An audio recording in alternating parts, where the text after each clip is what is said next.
Bonjour et ravi de vous retrouver dans cette deuxième partie. Si vous êtes ici, c'est que vous avez réalisé le premier exercice.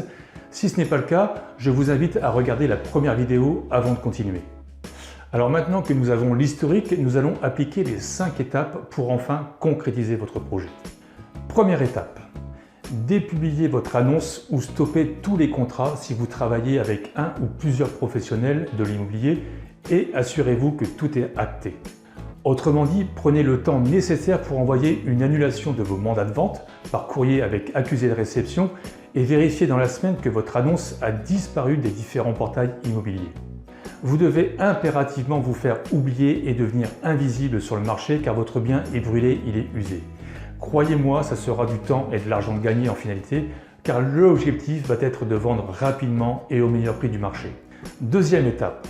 Si vous avez déjà eu une ou 3 estimations de votre bien lors de la mise en vente, choisissez un professionnel, je dis bien un, pas 2 ou 3, mais un professionnel local qui vous apportera également une étude de marché, une analyse du contexte concurrentiel pour cibler au plus juste la fourchette de prix. Vous devez exiger cette étude de marché et vous devez également être totalement transparent avec votre historique de mise en vente.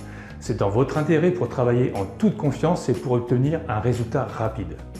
Si vous n'avez pas d'estimation parce que vous avez fait le choix de la faire vous-même, contactez un professionnel et exigez une estimation accompagnée d'une analyse concurrentielle et d'un état sur le suivi de parution qui consiste tout simplement à analyser, à surveiller votre concurrence directe.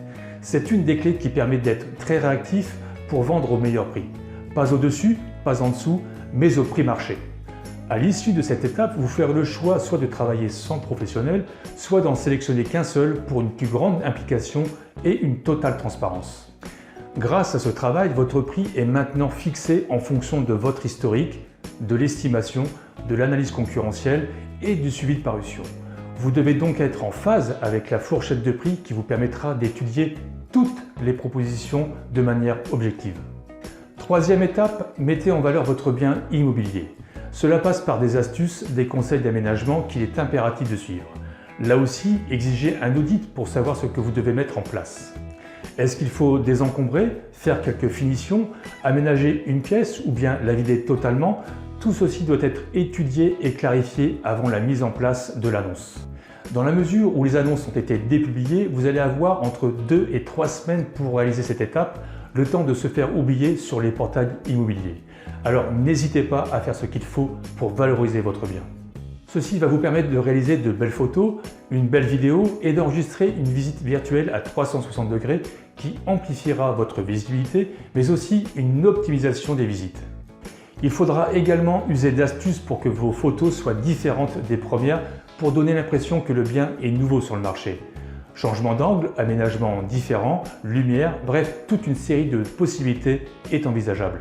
Ça sera le temps aussi de rédiger l'annonce en mettant en valeur les points stratégiques comme les transports en commun, le secteur, le calme, la beauté du jardin, les commerces ou bien encore les travaux réalisés. Là aussi, il est important d'être attractif dans le descriptif. Quatrième étape, organiser des visites groupées si possible. C'est une stratégie qui permet de qualifier vos acquéreurs. Le but n'est pas de jouer la surenchère, mais surtout d'identifier la motivation des visiteurs et aussi d'être en position pour montrer que votre bien suscite de l'intérêt. C'est une manière pour vous d'exiger aussi des choses vis-à-vis des potentiels acheteurs qui se positionneraient sur une offre. C'est une condition qui permet plus facilement de vérifier le financement, les situations professionnelles et les différents centres d'intérêt que recherchent les futurs propriétaires. Les visites permettent également d'échanger sur l'ensemble des diagnostics en toute transparence car vous n'avez rien à cacher, bien au contraire. Un doute ou une interrogation sur les défauts de l'installation électrique par exemple peut faire peur aux acheteurs au moment du compromis et engager une rétractation. La transparence est gage de sécurité et si besoin je préconise toujours de prendre contact avec le diagnostiqueur pour transmettre les explications sur les défauts qui posent question. Cinquième et dernière étape. Maintenez l'ordre et restez vigilant sur la concurrence. Votre bien doit toujours être visitable et rester sur son meilleur angle. C'est une discipline qu'il faut s'imposer pour mettre toutes les chances du bon côté, intérieur comme extérieur. Ensuite, ayez toujours un œil sur le marché immobilier et réalisez souvent un suivi sur votre concurrence directe. Sachez une chose qui est vraie plus que jamais, l'immobilier n'est pas une science exacte. Il est nécessaire et indispensable de se réajuster en fonction de la concurrence.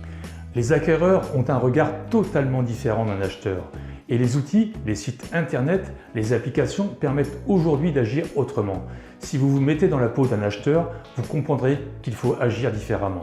Généralement, les futurs propriétaires préparent leur acquisition environ 6 mois à l'avance. Tout ceci pour vous dire qu'ils connaissent le marché, qu'ils connaissent les biens en vente et que s'ils se positionnent avec une offre sérieuse, alors il faut l'étudier avec la plus grande attention.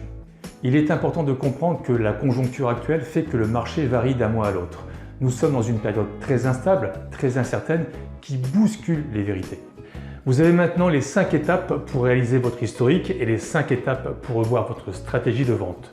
Vous pouvez également me solliciter pour une étude complète et gratuite qui reprend l'ensemble des points que nous venons de voir ensemble. J'espère tout simplement que ces 2 exercices vous seront utiles. Pour ma part, je reste à votre disposition pour d'autres conseils. N'hésitez pas à me poser vos questions, à vous abonner. Je vous dis à très vite et n'hésitez pas à partager. À bientôt!